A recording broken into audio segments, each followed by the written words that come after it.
Hi, I'm Dr. Patrice Berry, and I need to tell you this story. Many years ago, I'm some 20 something in graduate school.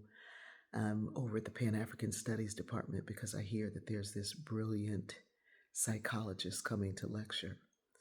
I had read some of his work and knew of his brilliance, but I had never met or heard or seen him in person. Dr. Naim Akbar was introduced and he got up to speak, and he spoke about the pyramids of Egypt and Imhotep, the mathematician. And he talked about the science and the greatness of African minds long before coming to America. And somewhere in the midst of that lecturing, he stopped and said, "Why me here now?" He looked as if he was in a trance and he just said, "Why me here now?" And then he said, "Every day we must ask the question, why me here now? Why me? Why here? Why at this time?"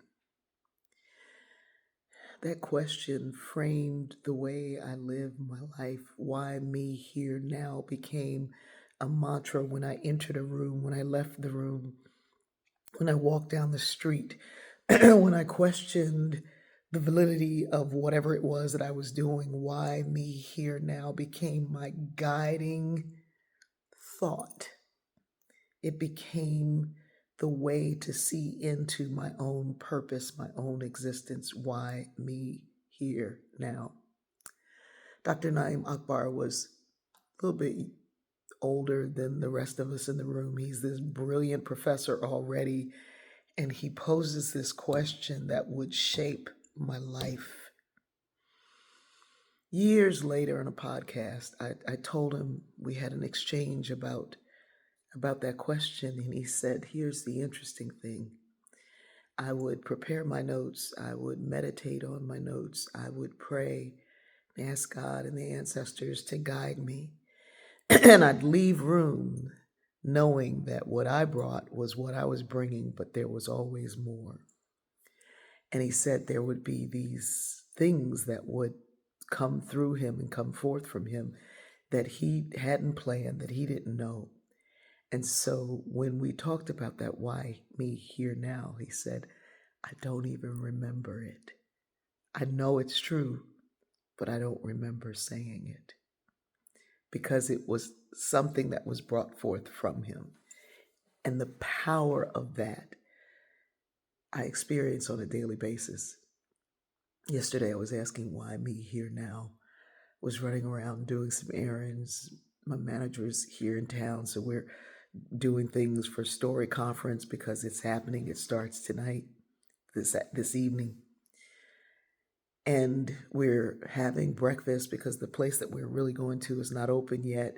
And we got to have a nice exchange with the woman in 5 seconds, lifting her day, lifted our day. We go, we have this breakfast. Somebody made a mistake, maybe. There's sausage on our sandwiches, and neither of us eat meat. So we put the sausages to the side and wiped down the rest of the sandwich and just ate it. We weren't going to cause a fuss. We're not those kind of vegetarians. Anyway, I noticed a young man, and he's cleaning the tables. He's got gloves on. He's cleaning the tables. He's doing the whole thing. He's cleaning the chairs. He's wiping down chairs. And I said to Janine, I don't think he works here.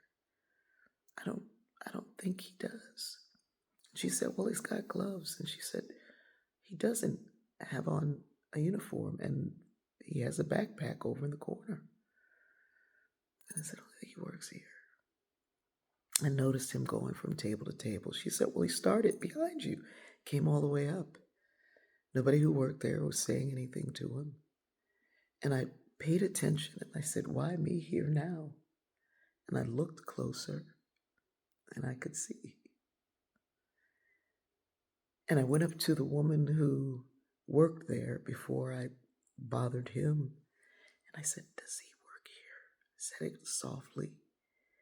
And she politely, intentionally, slowly but softly shook her head no and opened her eyes. And then she smiled. And I went over to him and I said, "We have not touched these sausages." And then I handed him a little bit of money and I said, "I really appreciate the work that you're doing here to make this place so clean." He nodded and said, "Thank you." I looked up, I saw a couple who were placing their order. They looked at me, they looked at him, they smiled and they nodded. The man touched his heart. I looked back at the woman who worked there, who didn't bother him, who decided not to try to throw him out or do anything. This is probably a routine. I don't know. She smiled and nodded. We walked out. Janine said, "How many places could this happen? How many folks would notice? How many people would care? How many people would allow him to be?" We went on doing our errands with so much joy in our heart. Sometimes the why me here now is a book, a story conference, the decision to tell a story every day. And sometimes it's just noticing somebody who needs the thing that you think is not enough for all the things that you think you need to do. That why me here now is an invitation to rise up. I love you.